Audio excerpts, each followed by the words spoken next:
हाँ जी, स्वागत है आप सभी का आपके अपने YouTube channel sky chemistry classes के अंदर। और आज की क्लास के अंदर देखने वाले हैं अपन डाई हेलोजन व्युत्पन्न। डाई हेलोजन जो डेरिवेटिव्स अपन पढ़ रहे थे उनकी रासायनिक अभिक्रियाएं, यानी जेम डाई हेलाइडों की, विस डाई हेलाइडों की और अल्फा ओमेगा डाई हेलाइडों की रासायनिक अभिक्रियाएं, वो कौन कौन सी रासायनिक अभिक्रियाएं प्रदर्शित करते हैं। देखो पहली रिएक्शन देखते हैं, जल अपघटन। हाइड्रोलाइसिस कहते हैं जल अपघटन को, हाइड्रोलाइसिस यानी जल की उपस्थिति में किसी अणु का टूटकर नए उत्पाद बनाने की प्रक्रिया क्या कहलाती है? जल अपघटन या हाइड्रोलाइसिस कहलाती है। अब यहाँ जो है जल के अंदर अपन अकेला जल नहीं लेंगे, अपन या लेंगे KOH जलीय या AgOH जलीय। तो डाई हेलाइडों को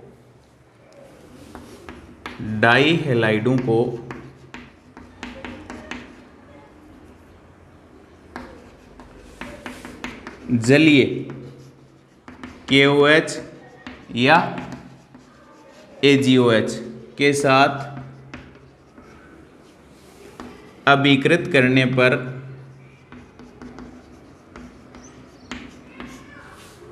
हेलोजन परमाणु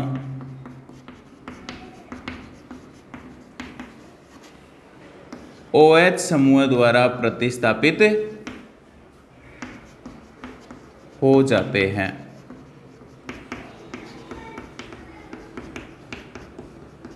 ये होता है इसके अंदर, हेलोजन जो है वो हट जाते हैं और उनकी जगह क्या आ जाता है? OH आ जाता है। तो देखो अपने पास है CH3CH Cl और Cl, इसकी करवा देते हैं रिएक्शन KOH के साथ, और वो कैसा?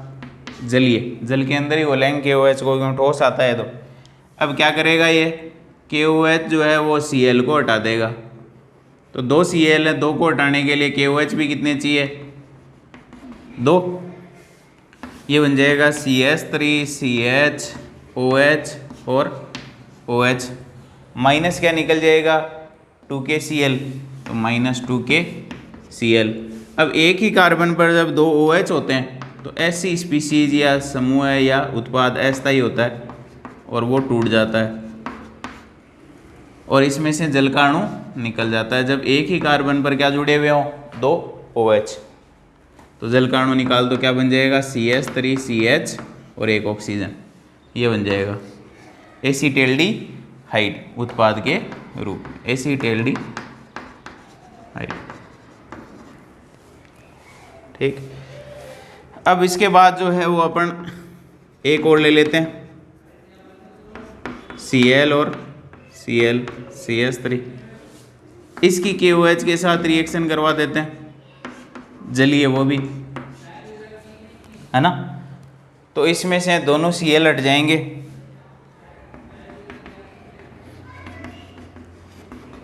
और 2K+ और दोनों OH इनका स्थान ले लेंगे। क्यों ले लेंगे?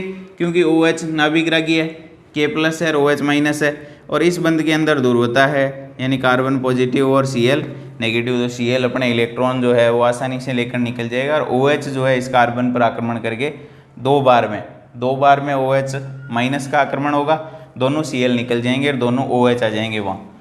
तो यह हो जाएगा CH3COH OH और CH3। अब एक ही कार्बन पर 2 OH समूह जुड़े हुए हैं तो क्या हो जाएगा? जल का अणु निकल जाएगा। तो जल का अणु निकाल दो, क्योंकि ये अस्थायी होते हैं, क्योंकि एक स्थायी अणु के निकलने की यहाँ संभावना है। तो ये बन जाएगा CH3CO CH3, ये बन गया एसीटोन। क्या? एसीटोन।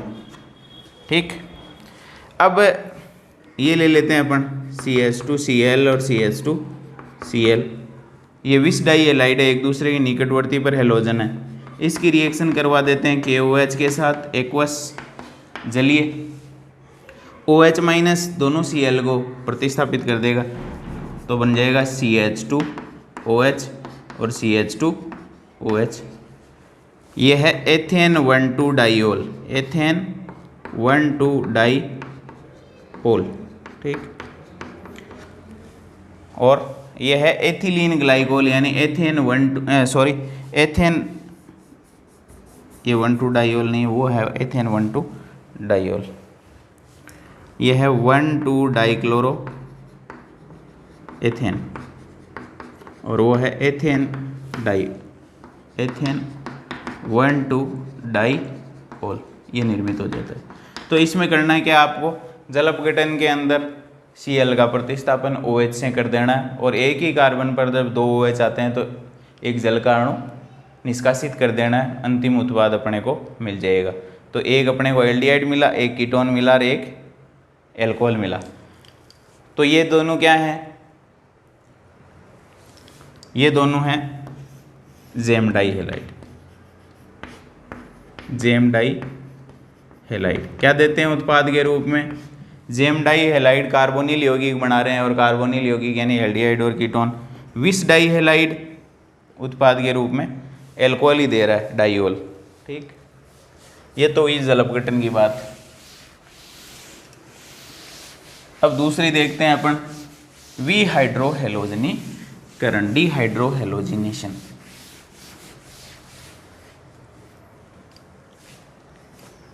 सेकंड है विहाइड्रोहेलोजनीकरण, डिहाइड्रोहेलोजिनेशन, यानी जहाँ हाइड्रोजन और हेलोजन दोनों निकलते हैं उसको कहते हैं विहाइड्रोहेलोजनीकरण, डिहाइड्रोहेलोजिनेशन। और इसमें डाइहेलाइडों को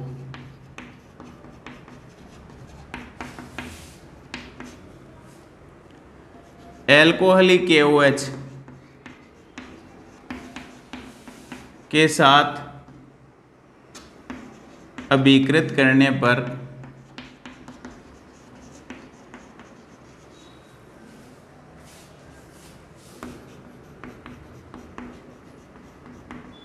सामान्यतः एल्काइन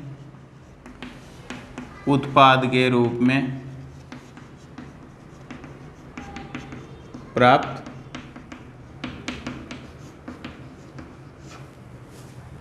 होती है।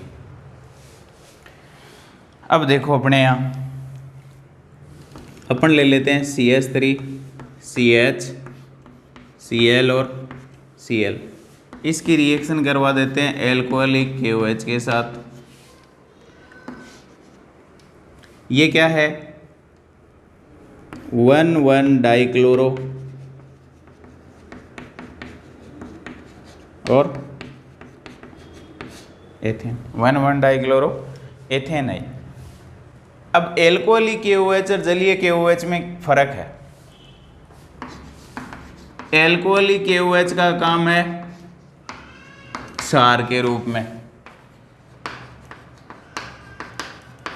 H+ लेता है, क्या करता है,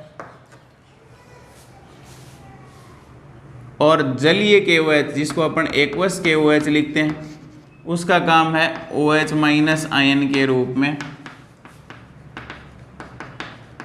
नाभिकरागी आक्रमण, ठीक। अब यहाँ जो है अपन ने एल्कोहलिक KOH ले रखा है, यानी ये हाइड्रोजन निकालेगा H+ के रूप में और हाइड्रोजन वहाँ से निकालेगा जो हेलोजन परमाणु की बीटा स्थिति पर है। हेलोजन परमाणु जिस कार्बन से जुड़ रहा है वो अल्फा कार्बन और ये बीटा कार्बन। बीटा कार्बन पर 3 हाइड्रोजन परमाणु जुड़ रहे हैं, तो एक बार H+ निकालेगा तो यहाँ माइनस आएगा, वो यहाँ चला जाएगा, Cl को निकाल देगा। फिर दोबारा यहाँ से निकालेगा, यहाँ माइनस आएगा, फिर Cl को निकाल देगा, यानी CH triple bond CH plus 2KCl ये बन जाएगा। अब देखो बनता कैसे है, तो पहले KOH की रिएक्शन करवा देते हैं। OH- देगा वो और यहाँ से क्या ले लेगा, इसको मैं CH2 और H लिख देता हूँ, ये H प्लस निकाल लेगा यहाँ से, ठीक। H प्लस निकलते ही माइनस H2O निकल जाएगा और CH2 पर कौन सा चार्ज आ जाएगा, माइनस, फिर CH, Cl और Cl। अब इस बंध के अंदर ध्रुवता है, ये पॉजिटिव और ये नेगेटिव, तो ये नेगेटिव चार्ज यहाँ डबल बॉन्ड के रूप में, एक Cl बाहर, क्या बना, CH2 डबल बॉन्ड CH और Cl और माइनस Cl माइनस, ये Cl माइनस तो K प्लस से रिएक्शन करके KCl बना लेगा। अब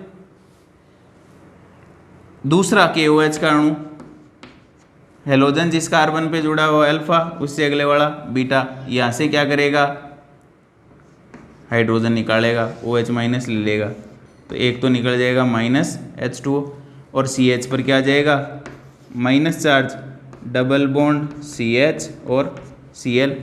अब Cl जो है वो अपने इलेक्ट्रॉन लेकर के निकल जाएगा, ये इस पे यहाँ नाभिक आक्रमण नेगेटिव चार्ज का, और Cl निकल जाएगा, CH ट्रिपल बॉन्ड CH और ये Cl माइनस। तो इस तरीके से उत्पाद यहाँ बनेगा, तो एल्काइन यहाँ उत्पाद के रूप में बनती है। दूसरा और देख लेते हैं एग्जाम्पल।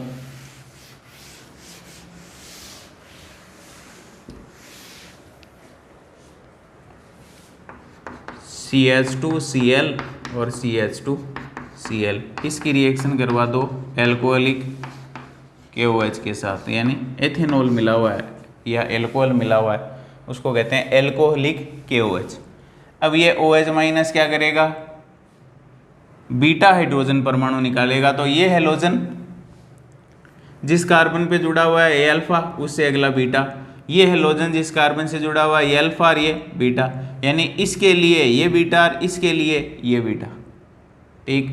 तो इसका मतलब ये भी बीटा और ये भी बीटा कार्बन, किसके लिए, इसके लिए ये है और इसके लिए ये है। तो क्या करो, एक बार हाइड्रोजन इसको निकाल दो और क्लोरीन ये निकाल दो, एक बार हाइड्रोजन इसका निकाल दो और क्लोरीन वो निकाल दो, यानी दोनों क्या निकाल दो, क्लोरीन निकाल दो और दो हाइड्रोजन निकाल दो। देखो पीछे क्या बचा, CH triple bond CH plus 2KCl plus जल के अणु निकलेंगे वो, तो उत्पाद के रूप में एल्काइन अपने को मिल जाएगी। यानी यहाँ से आप H निकालोगे तो माइनस चार्ज आएगा, वो माइनस यहाँ नाभिक की आक्रमण करेगा तो ये Cl निकल गया, तो यहाँ CH बचेगा। फिर यहाँ से H निकालोगे तो यहाँ माइनस आएगा, फिर वो नाभिक की आक्रमण करेगा तो ये Cl निकल जाएगा, और दोनों Cl निकल गए तो CH triple bond CH plus 2KCl। इसकी क्रियाविधि भी इसी तरीके से होगी, यानी सेम उसी की तरीके से उत्पाद बनेंगे। तो ये हो गए अपने विहाइड्रोहेलोजनीकरण की रिएक्शन। उसके बाद है थर्ड रिएक्शन है, वो है विहेलोजनीकरण। विहेलोजनीकरण, डीहेलोजिनेशन,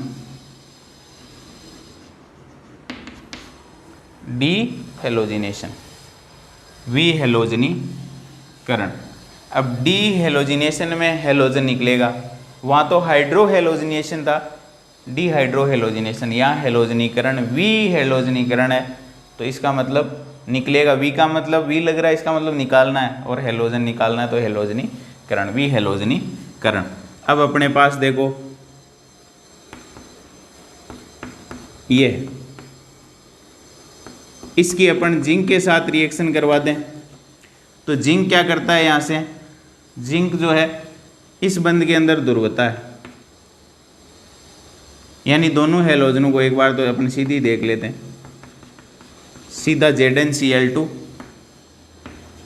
plus CH2 double bond CH2, ये बन जाएगा। अब ये रिएक्शन देखो थोड़ा सा, इस ये तो हो गई किसकी, विस डाई हेलाइडों की, इसके अलावा जेम डाई हेलाइडों की भी करवा के देख लेते हैं अपन।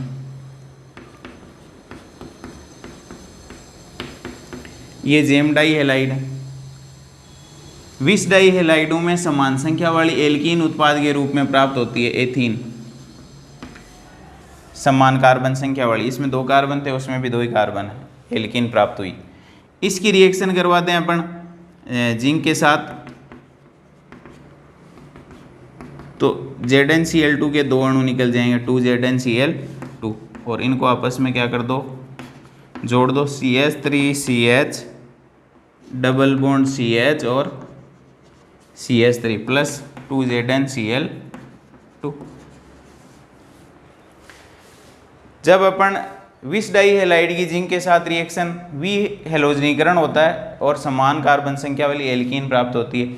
जब अपन जेम डाई हेलाइडों की रिएक्शन जिंक के साथ करवाते हैं तो दुगुनी कार्बन संख्या वाले, इसके अंदर 2 हैं, एक अणु के अंदर कितने हो गए, 4 कार्बन, दुगुनी कार्बन संख्या वाले क्या प्राप्त होते हैं, अपने को एल्कीन प्राप्त होती है। और यदि अपन अल्फा ओमेगा डाई हेलाइड लें,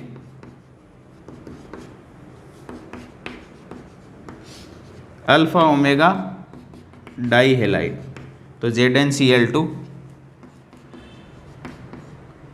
तो अपने को समान संख्या वाले क्या प्राप्त हो रहे हैं,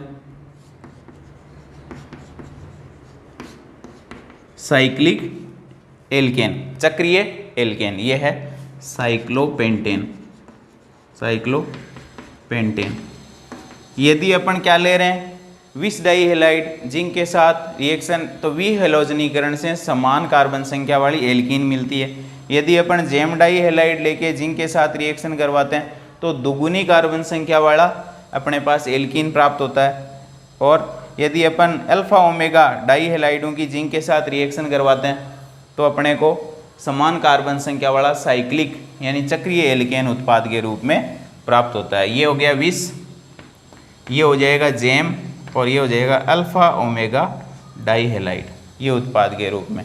एथीन, ये ब्यूटीन 2, और ये हो जाएगा साइक्लोपेंटेन। अब देखो थोड़ा सा इसको खोल लेते हैं अपन की रिएक्शन अपन करवा कैसे रहे हैं। तो CH2Cl वाली रिएक्शन देख लेते हैं जिंक के साथ। इस बंध के अंदर ध्रुवता है, इस बंध के इलेक्ट्रॉन Cl लेके जाएगा, Cl लेके जाएगा तो इस पर क्या आ जाएगा, प्लस, यानी आगे वाली स्टेप में लिख लेते हैं, ये हो जाएगा CH2 प्लस, और यहाँ क्या निकल गया Cl माइनस, ये CH2Cl। अब जिंक क्या करता है, जिंक 2 इलेक्ट्रॉन देता है। अब जिंक 2 इलेक्ट्रॉन देता है तो एक से तो इसकी भरपाई होती है, क्योंकि जिंक के बाह्यतम कोश में 2 electron, 3d10 4s2 electronic बाह्यतम 4s में से 2 इलेक्ट्रॉन देता है, तो यहाँ 1 इलेक्ट्रॉन से तो भरपाई होती है, प्लस हट जाता है, और दूसरे से इस पर कौन सा चार्ज आ जाएगा, यहाँ जिंक जो है वो जिंक +2 में कन्वर्ट हो जाता है, और 2 इलेक्ट्रॉन मिलते हैं, इसके कारण इस पर कौन सा चार्ज आ जाता है, प्लस हट के माइनस आ जाता है।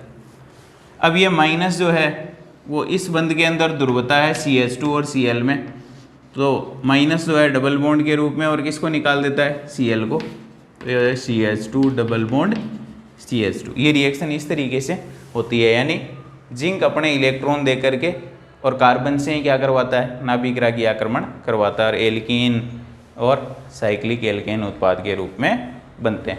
ये थी डाई हेलाइडों की रासायनिक अभिक्रियाएं। उसके बाद अपन देखेंगे ट्राई हेलोजन व्युत्पन्न, यानी क्लोरोफॉर्म, ब्रोमोफॉर्म और आयोडोफॉर्म, जिसमें हेलोजन 3 होंगे, यानी हाइड्रोकार्बन एल्केन के 3 हाइड्रोजन परमाणुओं का प्रतिस्थापन 3 हेलोजनों द्वारा हो जाएगा, तो क्या कहलाएंगे वो, ट्राई हेलोजन व्युत्पन्न।